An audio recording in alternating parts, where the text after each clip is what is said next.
Classe de seconde, les lois de l'électricité, correction de l'activité sur la loi d'Ohm.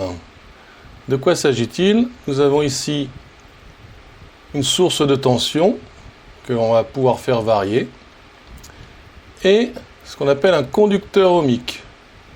C'est un dipôle électrique, c'est-à-dire un composant électrique qui comporte deux bornes et qui possède certaines propriétés qu'il s'agit d'étudier ici.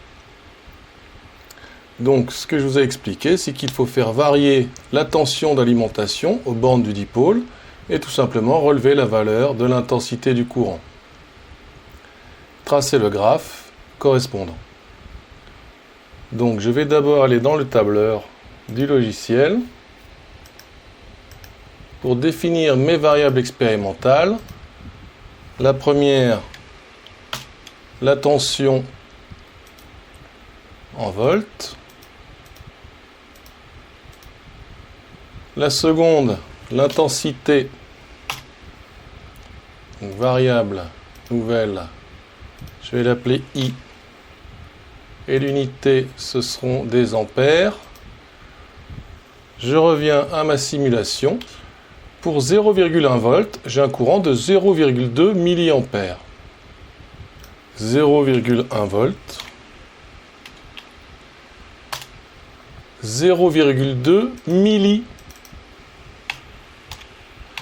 Donc milli, c'est 10-3.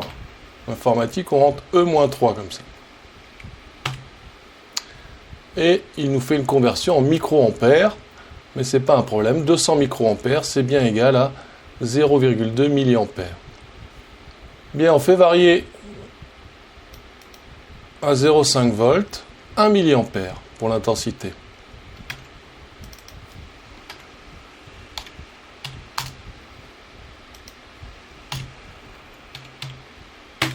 Un milliampère. 1 volt, 2 milliampères.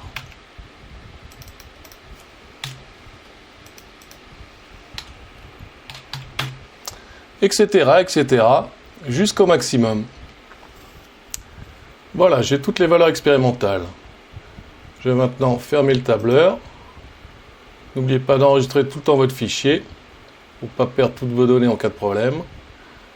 Je clique sur cet onglet liste de courbes, je glisse la tension en ordonnée, l'intensité en abscisse. Je fais un clic droit calibrage pour trouver la meilleure échelle.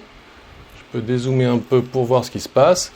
Et surtout, je vais changer le style de courbe par des croix parce que c'est un ensemble de points expérimentaux que j'ai considérés.